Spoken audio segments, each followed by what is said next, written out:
Welcome to Building Better Businesses. I'm Kristen Dees, founder of Catalyst Consulting, an agency that helps small businesses and entrepreneurs start, grow, and level up their businesses. This podcast will bring you interviews with experts in all things business related. Have questions for a business attorney? We've got answers. How about your health insurance? Got you covered there too. New episodes coming your way every week. Find us on the podcasting platform of your choice.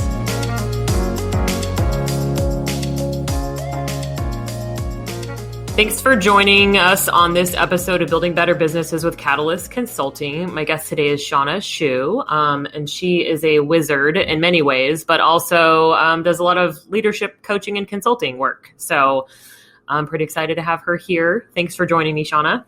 Well, I'm whipped into a frenzy myself.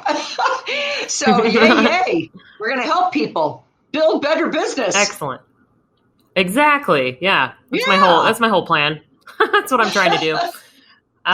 So tell us a little bit about, thank you. So tell us a little bit about you as a human being.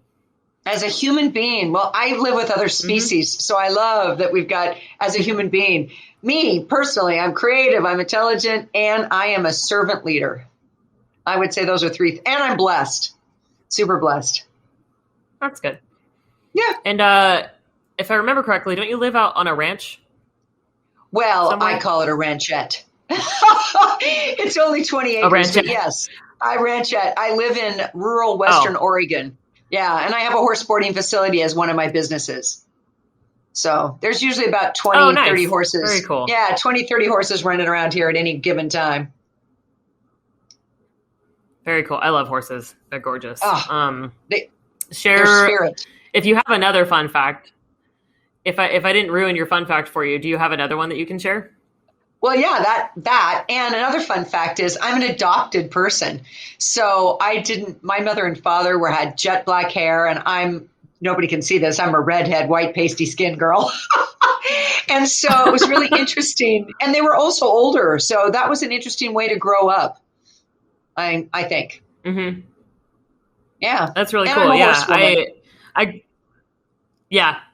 No, it's important. Yeah, my parents were older when they had me and my brother as well. So it was I sometimes describe it as my mom's a super boomer because she was also raised by older parents. So she was born in 1947, and I think her dad or mom or both were also like in their late 30s or 40s. So it's like that was a big age gap. Yeah. But yeah. So tell us what you do to support business owners and entrepreneurs.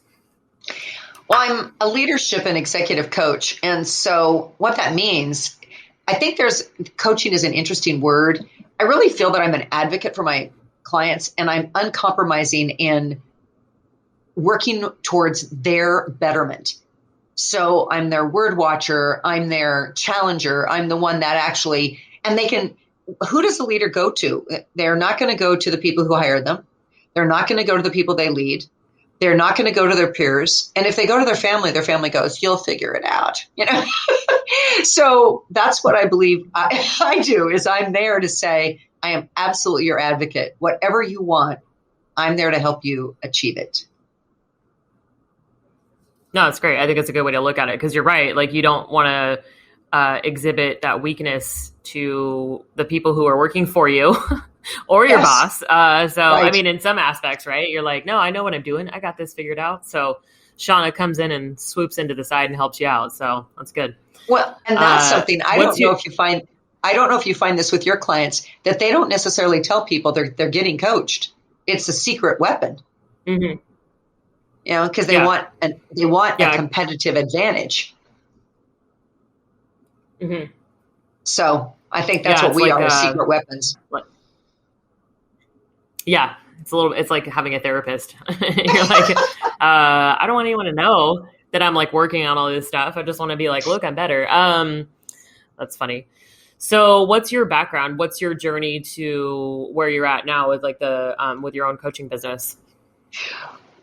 What I love about the way you question, and more importantly, just why should anybody listen to any of us?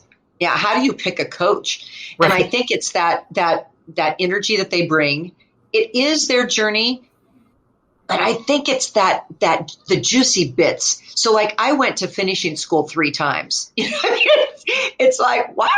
And I'm still unfinished. But when I was raised in the country, so my mom wanted to give me an advantage, and I became that person who was just voracious for learning. And then I traveled as a professional entertainer because I thought to myself, how do I expand my brain?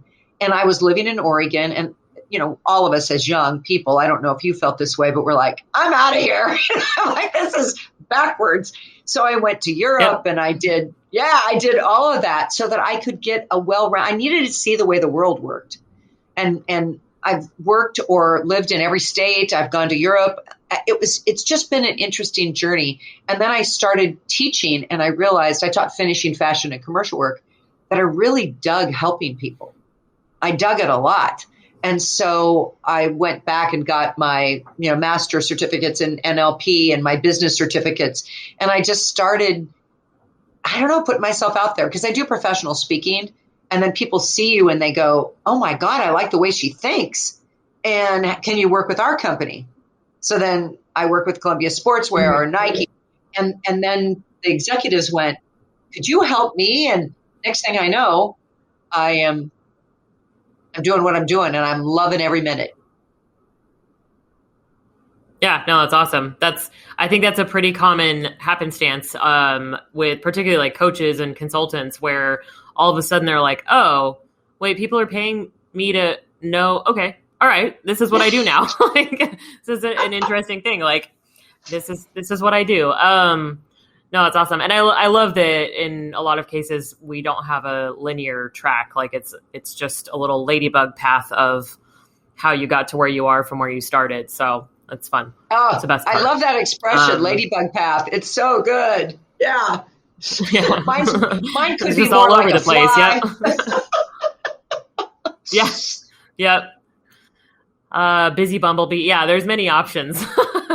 But so what are some of the biggest mistakes you see entrepreneurs making when it comes to leadership and running a team? Especially entrepreneurs and having several businesses of my own. I think we can do it all, and we cannot do it all. I think everyone I've worked with or everyone that I've talked to that is successful usually says, I waited too long to hire help. I waited too long to get something that could help me. I was going to do it all and learn it all, and it's just almost impossible. So hiring help, and also hiring an advocate for yourself. I got coaches fairly early because I learned that if they knew it, it was so much easier. Just like go to the source and pay them and say, what. I remember I actually was in a mentor program, and I didn't pay this, but we had to do an interview, and they had to interview us and these amazing businesswomen. It was called Women Entrepreneurs Network. And it was outstanding for me. They no longer do it, but it was outstanding for me because I had to have a business plan. And the woman who actually was my mentor was a consultant. She had an MBA. And I said to her, why are you doing this for free? And you'll love this, I think.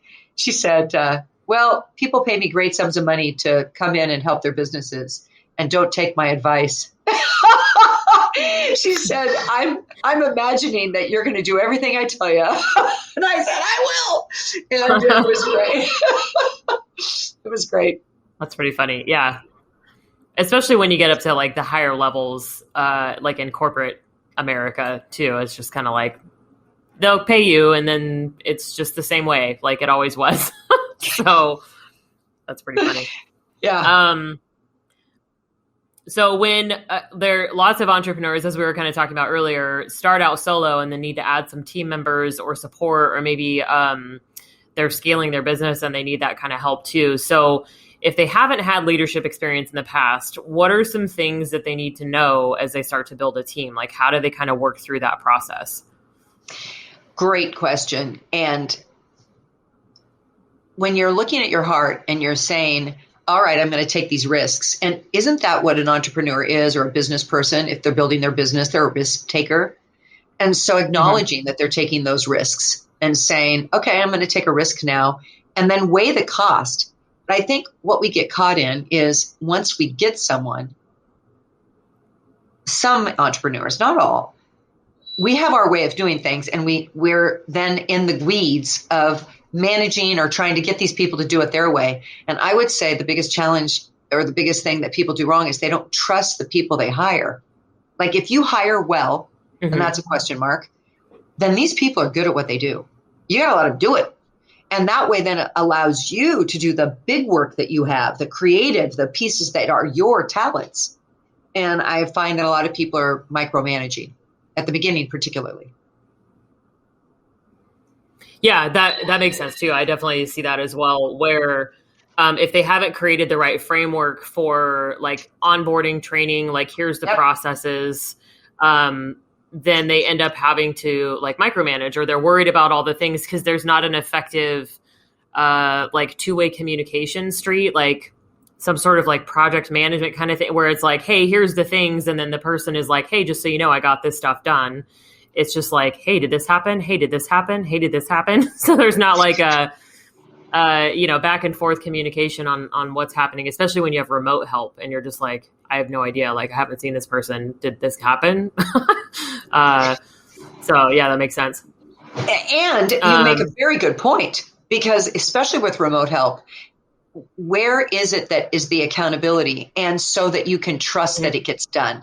And a lot of leaders second guess it. And then the communication of it did get done, or the fact that you just have, like one of the things I did with my team a lot, we had a running agenda on every Monday, and we would both be in Google Docs, so we could both be remote. We could both use the same page and type in it at the same time. And there were certain things that had to be addressed every time, whether it's our numbers, whether it's the number, how many new people came in, who did what on what project.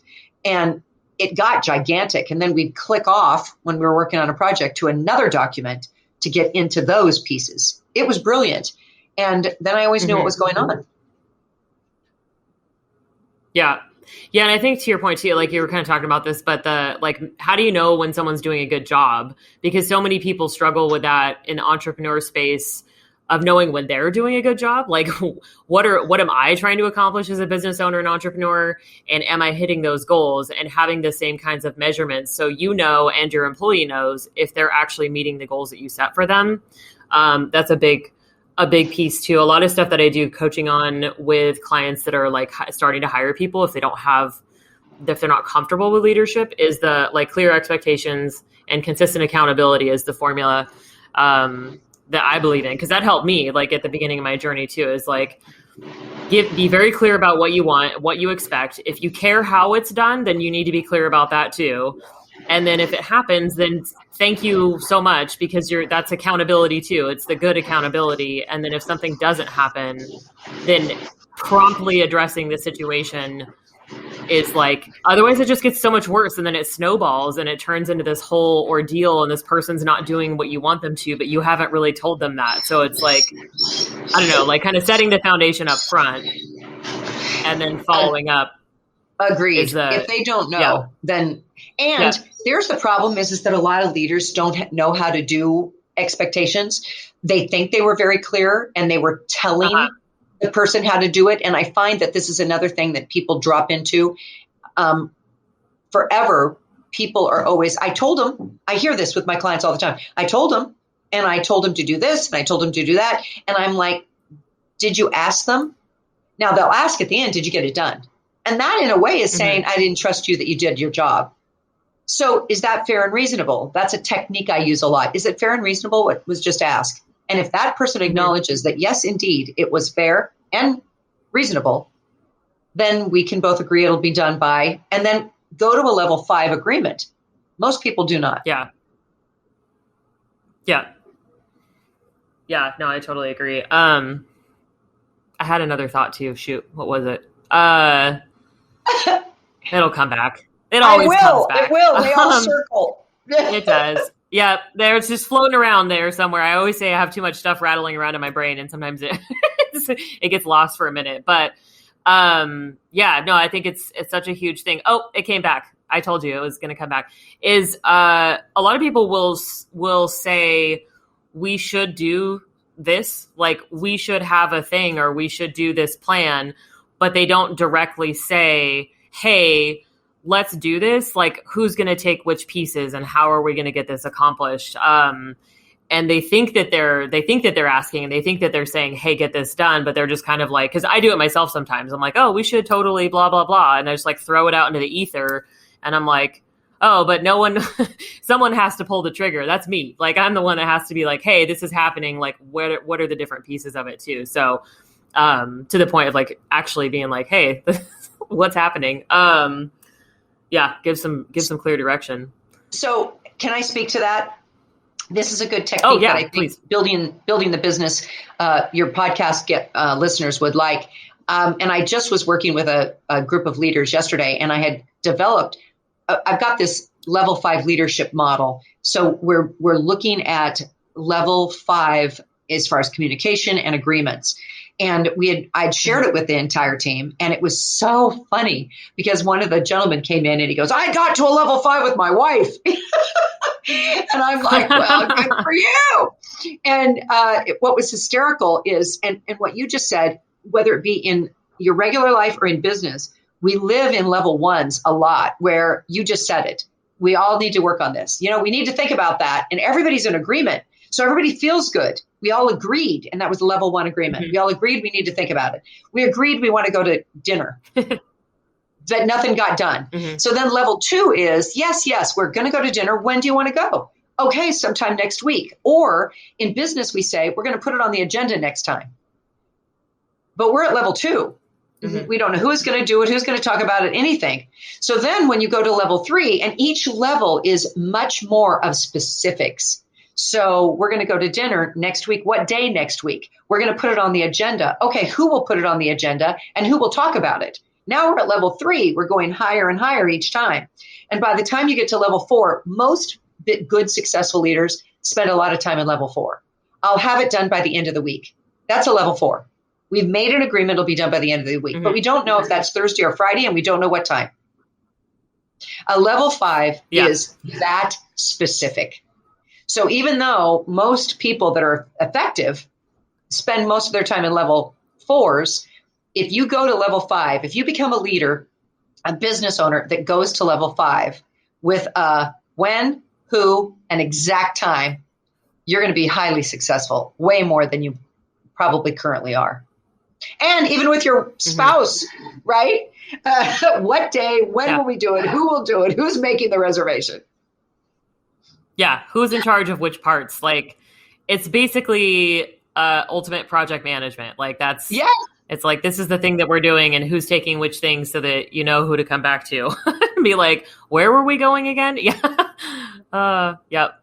No, it's great. I like that. I like the different levels too. That's a clear concept to kind of grasp when you're working through all of that stuff too. Cause some of it's natural and some of it, again, like people that have been in leadership for a long time and have been successful at it kind of have some of those things just figured out, but it's kind of the next level stuff that is important to think about too. So that's super valuable.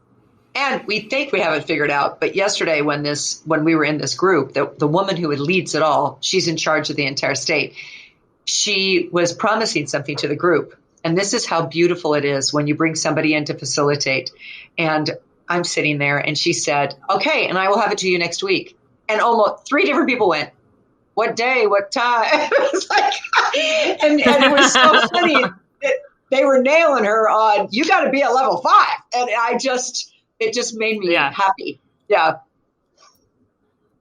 No, it's great. Yeah, because that's like, it's group peer-to-peer accountability or whatever. Like that stuff is great. That's a healthy team, I think, when someone's like, hey, man, you said that we were going to do this thing and like you just didn't do it. So what's up with that?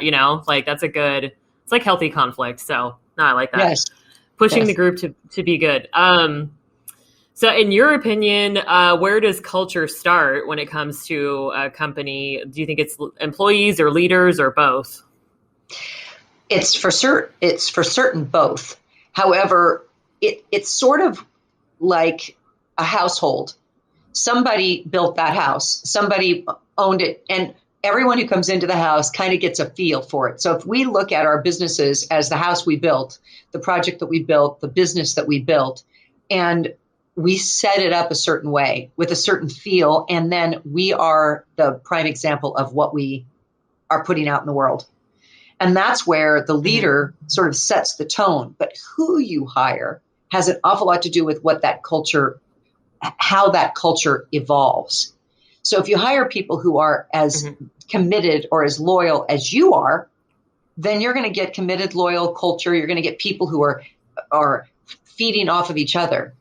But sometimes we have a misfire. We hire improperly, or we hire someone who what's a good name for it? They're just not on the same page that you're on.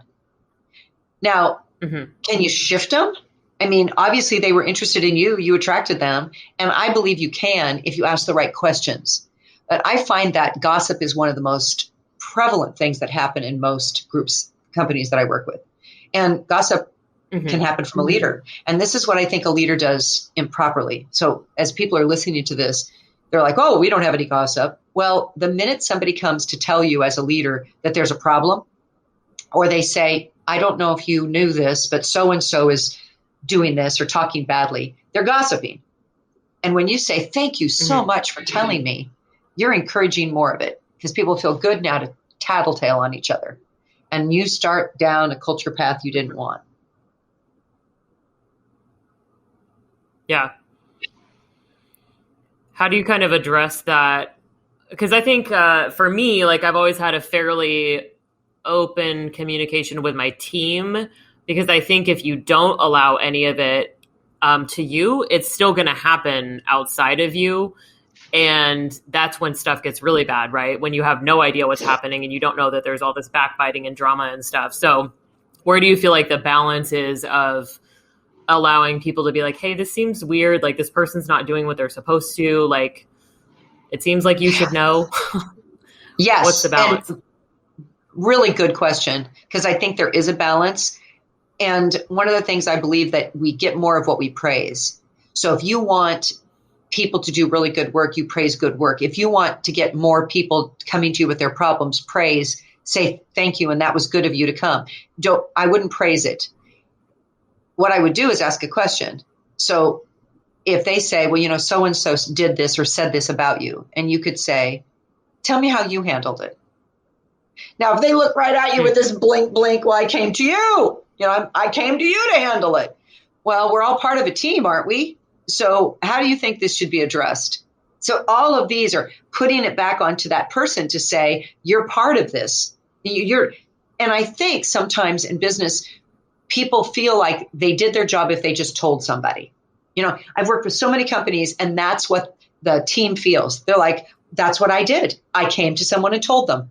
And then they're judgmental of leadership for not doing something, right? They told you that there was an issue with something, and they expected you to go jump right on it. And then leaders become the nursemaids, or they're doing all the minutia. Instead, all right, you said there's an issue here, whether it be with another human being or something with a client. What's your solution? Blink. I don't have a solution. I just wanted to come and give it to you as the leader. And my goal with my leaders is to help them understand that they're not going to take that on. Now, do they need to know about it? Absolutely. But how they react and the questions they ask in that is the difference between night and day. Yeah, that makes sense. It's just kind of sometimes things don't need to be fixed, but sometimes you still need to know the things so that you know if there's like an underlying current maybe that's happening. Because sometimes there's stuff, there's all the things that come up and bubble up, because people are people, and people are going to gossip, and people aren't going to like everybody on their team, and someone's going to think that they're working harder than the other person. Like all that stuff, that's going to happen. That's all normal. But I like that approach of kind of like, well, what do you think the solution is? Like, how did you handle it? Because that would make somebody be like, oh, well, I also gossiped, like, yes. Like that's a little like grip the mirror. Cause I do the same thing, right? Cause I'm also a human being. So I get like caught up in it. I'm like, oh my gosh, you're totally right. Like that person is terrible at this. Oh my gosh, I hadn't even thought about it. I just feel like wrapped up in it. And then I feel gross later. But that's kind of an interest, because that would make me like, if I was like, hey, just so you know, like someone's doing this, and they're like, what'd you do about it? I'd be like, nothing. I want to tell you about. I was also a piece of crap. Yes. Well, and here's the thing is you're helping. I believe a leader's job really is not to do for people, but to help people uncover it for themselves. One time I was taking this leadership, just intense. It was a 9-day on-site, all women leadership, and it was intense. And we were told to come with $300 in cash and a passport. Right? We didn't know what was going to happen, and we agreed to be confidential about it. But I made a leadership call that was unpopular, and I felt very right about it. And people were talking about me inside the group. And one of my team, we were all in individual teams, came up to me and she said, and I knew she agreed with the other people. And so that's what she did to me. She said, I just wanted to let you know, people are talking badly about you and that they don't like your decision. And I remember being really hurt by that, feeling very alone. But I looked right at her and I said, well, you're part of my team. You stuck up for me, didn't you? And her face was it was so apparent she had not stuck up for me. And I remembered that was the lesson, that when I put it back on her, that she was confronted with who she was without it being awful, just asking. And then I got clearly that I could let go of that angst or that hurt that she wanted to tell me. It helped me as a leader. Hopefully that will help everybody listening. Huge. It was huge. It's helping me because it's definitely like I've been that person before where I'm like, hey, like, just so you know, like everyone's pissed off about whatever the thing is. But like I said before, I got caught up in the thing and I started because I'm like, yeah, it is dumb. Like, I don't really blah, blah, blah. But I've always been the one that's like, hey, the group thinks this. And sometimes it's not necessary either. You know what I'm saying? But like, that would have changed the interaction because it would be like, hey, like this behavior isn't cool. Like the talking crap for no real productive reason other than to just like as a group talk crap. Like that's not the point of what we're trying to accomplish. Like, yes, there's times where sometimes it's helpful to vent and just get out frustrations, but that's not a productive thing where it's like you made a call and the team didn't like it and that sucks for them, but that's why you're in charge. So yeah, no, it's super helpful. Said. Like I'm feeling feeling a little triggered. I was like, oh shit, this is me. Like I've done this before. We all have. I have too. We feel so good about ourselves because we told, The other thing you bring up that I wanted to stack on because of what you just said, we are human and we get angry with people and we make mistakes. And I believe in my philosophies that there's nothing we can't go back and readdress. I've been thinking about this and I think I might have misspoke or whatever so that you can do some repair. But I think sometimes as leaders, we don't realize that when we talk about our team or business or even our clients, people are really listening to us. A good reason to have a coach or somebody you can vent to. Because so many times people will vent to their spouse and they will say, this employee made me so angry or whatever it might be. And then the spouse starts getting their heat up, and they don't like these, you've created this. Or when you say something, I'm so angry at that person because you're a human. I would find a place to go that wasn't inside your company to vent. You need to vent. Just don't do it with somebody inside your company and even your spouse or your family because they want to protect you and they'll not dislike the person that you're venting about. Yeah, no, that's a very good point too, because it really is. I was just thinking it's like having the people that you can talk to that will work you through the problem and just be like, do you just need to vent and get this out right now? Or do you want advice or like those kinds of relationships? Because I have some of my best friends are very good with that. And we can be like, well, I mean, do you want me to tell you to suck it up? Or like, what's the end game? But it's not just like feeding into the drama or just like, like you said, like your spouse or some friends, depending on who they are, right? Might just be like, oh my God, that person you should just fire them. What a piece of crap. Like they're a terrible human being and yada, yada, yada. And so I think that's a very valuable point. So whether it's a coach or someone that have your like, you need that like balanced advice person, the one that isn't just like, let's go punch somebody. Like some friends are, it's like, I'm going to go beat them up. They were mean to you. Yeah. Well, that's the way a spouse will feel sometimes, especially if you're hurt by something. It's,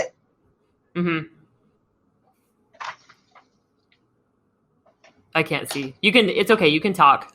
He can edit it. I'm getting a notice. Your connection is unstable. Reconnect, learn more, or ignore. It feels I think ignore your internet. I think it's okay. Okay. Thank you. Sorry.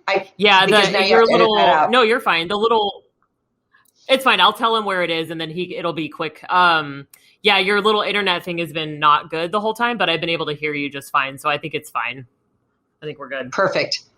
But it was so fuzzy. The video is really fuzzy, so I couldn't see what you wrote. I was like, uh-oh. Anyway, so 29 minutes. Okay, I will tell him to check it out. No big deal. Piece of cake. Okay. Okay. Did you still have anything more on that? Or do you want to move on to the next question? Yeah, let's move on. But that was great. That little bit in there was. Yeah, I like the little back and forth conversation. And then my own self-realization. I'm like, oh man, I have some people to apologize to. Anyway, okay. How do you effectively motivate a team of individuals? And I think the key to that whole thing is that everyone is different and has their own little weird quirks and fun things about themselves. So how do you kind of motivate a group of individuals? It's such an interesting word, motivation. And how do you do it? It's like, that's my job. If I'm inspiring or I have a good mission, or if I'm the kind of leader that trusts and puts us in the right direction, usually there's no motivation needed. It's like, are you fired up to come to work? Have we made an environment that you can use all of your skills?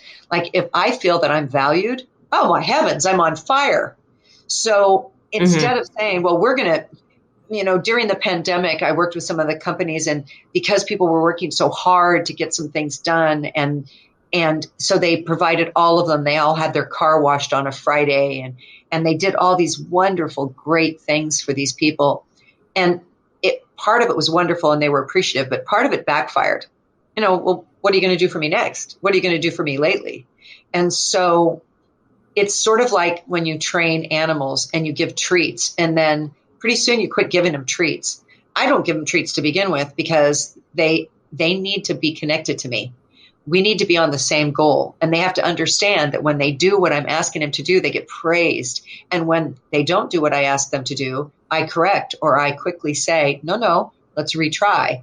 So if we were to give people that same option where I want your best, I want your most talent, let me give you a pathway to excel. I think you're going to have motivation out the yin yang, if that is even a right word. Yeah, we'll allow it. Thank you. I think to your point too, like a lot of companies and leaders try to compensate with those kinds of things. It's like, we're going to have a pizza party and we're going to have a whatever kind of event, it doesn't really matter. But if the culture ultimately isn't good and the leadership isn't strong and the connections between the people on the teams aren't good, then it doesn't matter. And then especially to your point of it backfiring, then it does become even more about last year they did a Halloween party, or last year they did this, how come they don't do that anymore? We got bonuses this time. How come we don't have that anymore? And it doesn't fix the ultimate problem, which is usually the culture and leadership piece of it. So I like that the motivation isn't on you; it's on the individual themselves. But creating the right environment is your responsibility as a leader.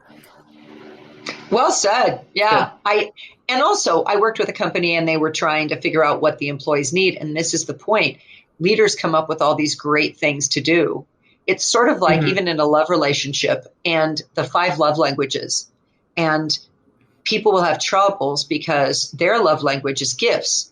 That the person they're giving gifts to's love language isn't gifts. And it's like, how come you're not understanding how much I love you? Well, because mine is a completely different love language. So if you get to know your team and you ask them, they might say, we're all not eating carbs. And the pizza party didn't really go over very well. Yeah. Yeah, we just picked the toppings off. So thanks. Yeah. Well, and it really is though. It's like knowing your people and what does make them tick is such a big part of it. That's like some people like public recognition and some people don't. I actually recently realized how much I really like public recognition. I didn't think it was because I'm an introvert. And so I'm just like, oh, I don't want to be called out in the spotlight, but I didn't get acknowledged for something a couple weeks ago that I really wanted to be acknowledged for because I was super proud of myself. And it was such a letdown. I've been doing spin class and I hit my 50th ride. And normally they do like a picture, they do balloons, they like make a big deal about it. And like nothing happened that day. And so after class, I was like, hey, to the instructor, I was like, hey, it was my 50th ride. Can we take a picture? Because I wanted to put something on my social media. She's like, oh my God, it was. And I was like, yeah. She's like, I don't know how we missed that. I feel so bad. And I was like, yeah, I just wanted to be like, yay, I did, I busted my ass and like did this thing. But after that, I was like, oh, I do. It is actually very important to me to be like, hey, Kristen's amazing. Like she did this thing, like that kind of stuff. So, it's important, like, to help people kind of figure that stuff out and then do what they like. Like you said, your love language it's important. Well, and you make a very good point for leaders because it wasn't even that you needed it, although obviously you recognize that in yourself. It was the fact that everyone else had gotten it. See, there's where the challenge lies. Like if you start something in your company and people are recognized for something, then I want that. I'm in that club. So be careful what you start, where you go, oh, yeah, when we have 10 people and we give them all this. Well, when you have 1,000 people, is it going to be the same? And then people start getting disappointed because you were disappointed. Yeah, I was super bummed. Yeah. Yep. Well, and you never know too, because like the risk you take is that some people don't care about that, right? Like some people don't care about the recognition, or they don't want whatever the thing is, and so if it doesn't happen to them, it doesn't matter as much. But other people, it is their thing, and it really matters a lot. And that's where like stuff starts to get unbalanced too. I think particularly in cultures where like half the people are super happy or they're fine, and then half the people are upset and miserable, and it's because you're just like applying the same formula to every person. Like it's going to be the same. You know what I mean? So I feel like that's kind of a little piece there too. It is. And if we look at what's generally true about humans, when you said what makes you a human, and even in the animal kingdom, different species, there are certain things. It doesn't matter what your love language is, or if you're an introvert or an extrovert, there are certain things, Maslow's hierarchy of needs. Once that we have gotten our food and our shelter handled and we move up the hierarchy, we need people, whether they acknowledge it or not, need some sort of recognition. They might not want it to be bells and whistles, but being able to be told, good job. I mean, babies that aren't cuddled and loved die. Animals that are not praised start going awry. So if you're the kind of leader that praises the right things, not the fact that they showed up, that's the job, but the fact that they put in effort, or the fact that they were excellent at what they did, and that you treat them the same in respectful way. And that's the difference. Like if they set it up that when you hit the 50th ride, you are recognized. Now, if you go, well, I don't want bells and whistles, but I'd like a picture. Everyone has that need because they hit that milestone. Yeah. And even if we don't say we don't want a big birthday party, when we hit a big milestone, we want to recognize we hit the milestone, or we climbed the mountain, or we did the thing. Yeah. It's a human need, I guess, is what I would say. Mm-hmm. Yeah, no, that makes you feel less bad. It just, right, I was like, oh, man. You wanted fairness. Yeah, you set the precedent, and then you had, yep. Yeah. Which is actually I am very much that person too. Like, that's when I was talking earlier about how I'd be like, hey, people, like, I think that rules can be bent. I think that like, if you just do things the same way all the time, you'll never grow, you'll stagnate, your company will just be like kind of blah, right? Or you as a person, either way. Rules are made to be bent. I believe in most cases. I hope the FBI is not listening, but when when there's a rule that everyone is supposed to do, or especially one, this is one of those self-realization things. If I'm following a rule, it really pisses me off when other people don't follow the rule. So it's like, I'm like, that's not fair because I'm following this rule. So that, like, people that don't pick up their dog poop, right? I do it all the time because it's just like, it's not my earth. I'm not here to just like leave dog poop everywhere. But the people who don't just like incense me. And I'm just like, it's not fair. Like, this isn't how it's supposed to go. But anyway, yeah, sorry. It's like a whole diatribe. But what I adore about you is that you are so real and you're letting your listeners hear how real you are, and you are. And so let's go to leadership in that. When, if you allow, one of the biggest challenges that leaders come up with, I think, is they allow too much.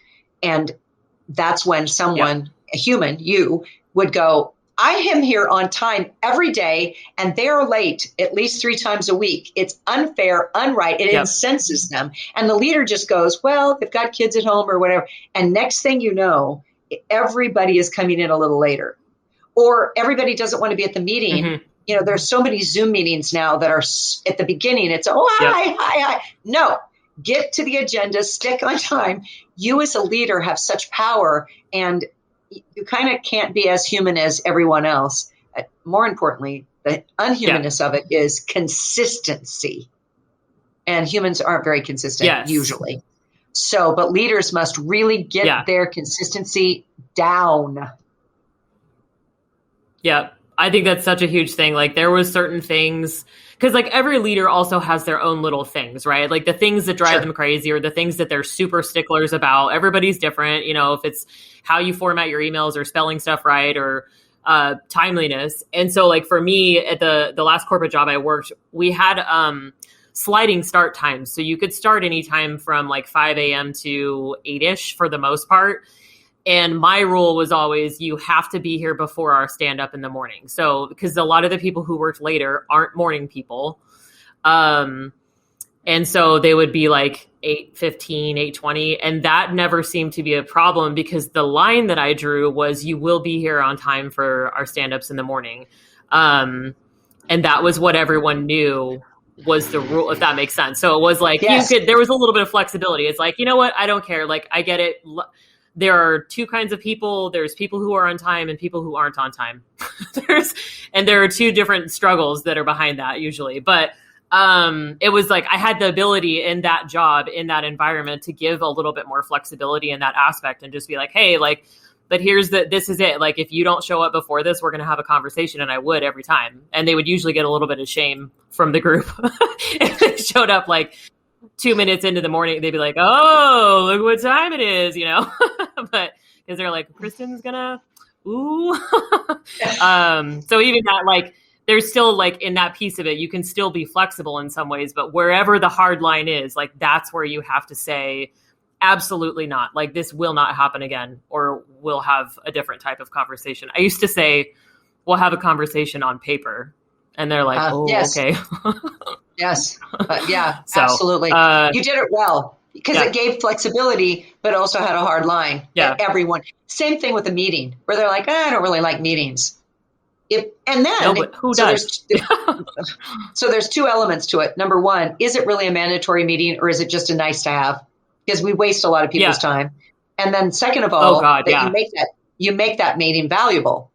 So if we're saying we're going to deal with the full team here, and then we're going to be tight 15 minutes or 20 minutes, and then you can go off, and here we're dealing with this. And that means you have an agenda. I actually work with a lot of my clients on really systemized and strategic things of how they're building their culture through their meetings and those agendas, and how they're letting other people lead.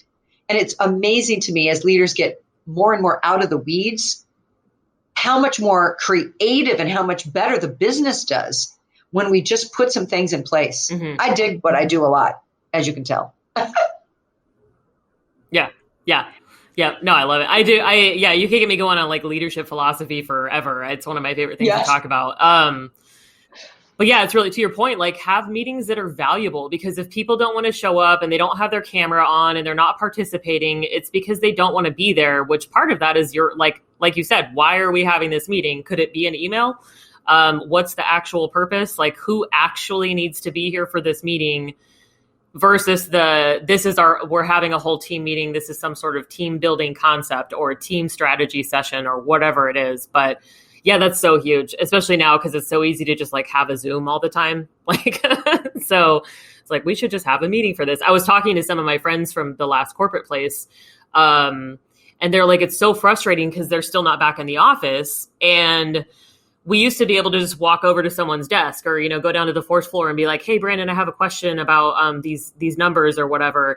And it's a 5-minute relationship building conversation instead of now it's turned into like you have to schedule a 30-minute Zoom meeting with them to talk about whatever instead of just being able to. So they're having some of that too, where it's just frustrating, and there's like the Zoom burnout, which is everyone's kind of going through anyway. But then it's just really, it's made it harder to have those like quality connections, because you can't just like, you should be able to just be like, hey, I'm just going to video call you really quick and just like have the same type of conversation. But it turns into a scheduled meeting because everyone is so schedule driven. So yeah, it's kind of a bummer. I'm like, I hope they can like figure that out. I think they're going to do some like hybrid office stuff, but yeah.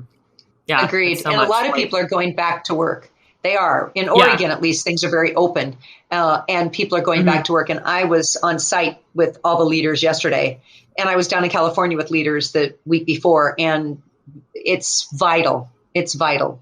The energy of humans together is it's so remarkable. I don't even know how people can lead people remotely like that. Like I could see some sort of hybrid situation, but for me, it is not the same. Like I'm such a relationship builder and connector that was one of my strengths. Like in the, like that corporate environment, I would just go like talk to people and ask questions. Yep. And they're like, oh, I don't know, but Nick knows. So maybe go ask him. So then I go meet Nick and I meet a new connection and I learn different things. And it's just, I can't even imagine trying to do that like virtually. I would lose my marbles. Yeah. It's crazy.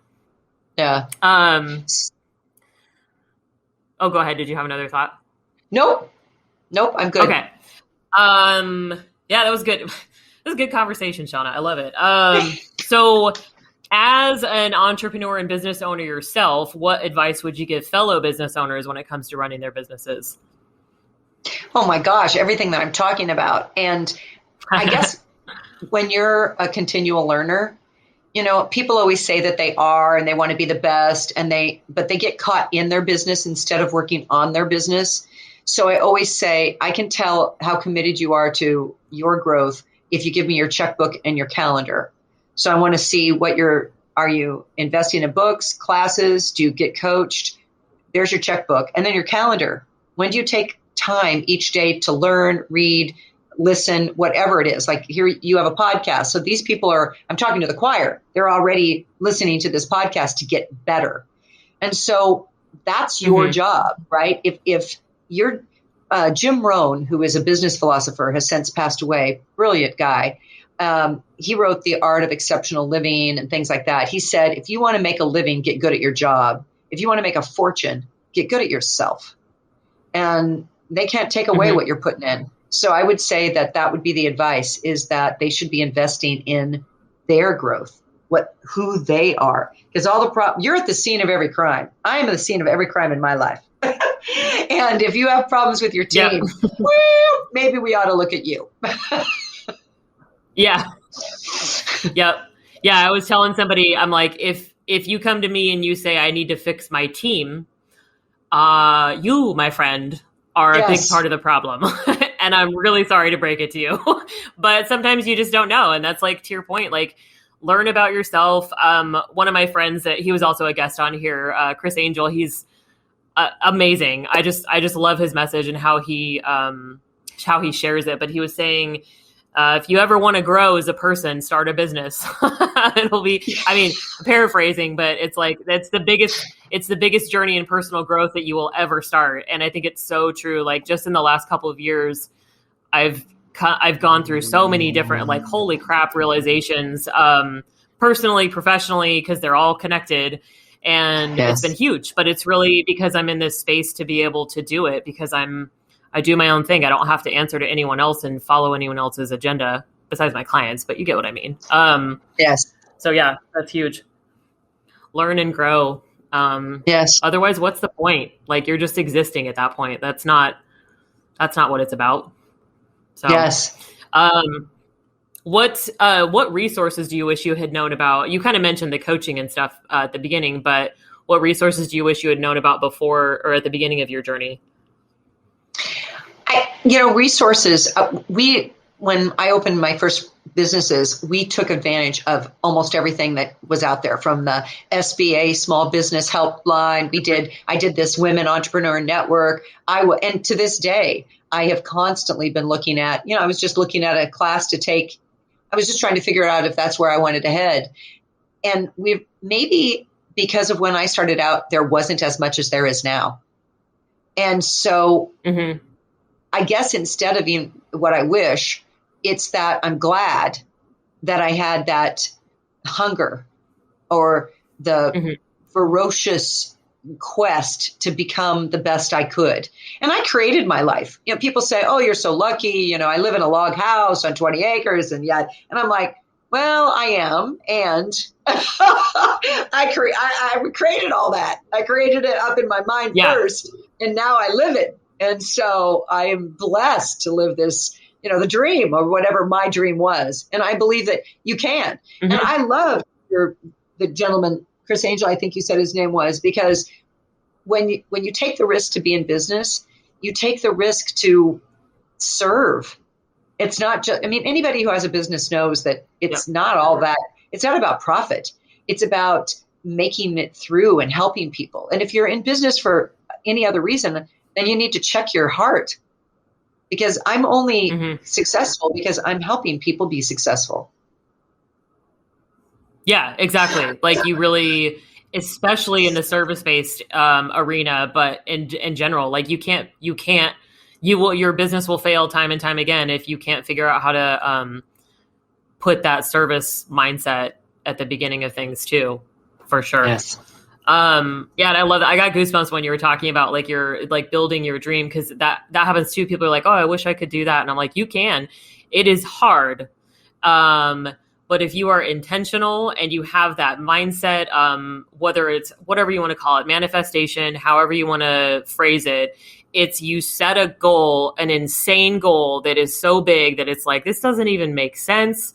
But then you did the work because you have to do the work. Like you didn't just accidentally create your ranch light by just like messing around and being like, this is fine. Like, I guess people like to talk to me. Like you were intentional and you did things and you've continued to evolve your business and grow and develop as a person yourself. So it's just, like you're not lucky. You worked your ass off. That's a whole different thing. Like things come to those who work for them. Like that's right. For sure. That's right. There's definitely, I've had a lot of lucky situations in the last couple of years, but it's because I work. Like sometimes people are like, how do you get all these opportunities? Like, this is insane. Like, where do you even find these people or these opportunities? I'm like, I look for them and they find me, and I do the work and I make connections with people and I build relationships and, whatever. It's all the things, but yeah. So good for you, Shawna. You created your own good for you. dream. Yeah. All these opportunities that you've got coming your way. Yeah. And that's the other thing when somebody actually says that to you. Yeah. And they're like, you're lucky, and you are lucky, and I am lucky. And we made that luck. Yeah. So, and anybody can do it. You're so right. I love that part. Anybody can do it. If I can do it, anybody can do it. Trust me. So, and I also pick up my dog. I regularly say that. And I pick up my dog poop, right? Of course, I live on 20 acres, so a lot of times they go out away, which I like. Yeah. Yeah, but if you were in a park somewhere, you would pick up your dog poop. That's the important thing. Like, and you probably put your grocery cart away too. Yeah, I put my grocery cart away. Oh God, here's the thing. I live in a world, like you said, with everyone else. And I feel that my postage stamp, my little acreage, is supposed to be what I was put on the earth to do, is take care of it and serve it for the next generations down the road. So yeah, but that's the philosophy. Yep. And why are you building a business if not to serve those that are on your team and your clients? It really is a service. Everything is about service, really. Yeah. Yep. Because once you have people, you're responsible for their livelihood then too. Like it's That's not, right. that was one of the things that I always like when it comes to leadership, I always take very seriously when making the decision to fire someone or hire someone or promote someone is I'm responsible. Like ultimately it's up to them, right? But I'm not just going to willy-nilly be like, hey, good luck paying your rent now. We've had Right. conversations and we've done the work and we've done some different things and tried different efforts. And then it's like, hey, this isn't going to work. But like, it's just you have to take it seriously that you're affecting someone else's life and their livelihood when you become a leader. So that was good. We got some heavy stuff in here, Shawna. I like it. We did. We did good work. Well, tell us how we can best support you, how we can find you. What are you working on? All that good stuff. Thank you. And so a couple things. My website is where everything is. So it's shawnaschuh.com and it's spelled SHAWNASCHUH. And I'm sure it's going to be in your show notes. And I have a quiz on how to find out where your leadership blind spots are. And then I also believe that you're going to put a link to an ebook that I'm offering. And it's 3 ways to overcome your imposter feelings and fears. So I have that. And then one of the things on my website is I do a 30-minute clarifying call that I just give to people. They just have to sign up for it. And it's not sales.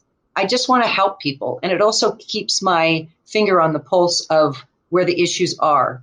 So when people come to me and I can help them, which is my goal, and then it just gives me more information for my articles. I write a Q day every week and a Monday mindset, things like that. So if somebody wants to follow me, it's pretty easy to do.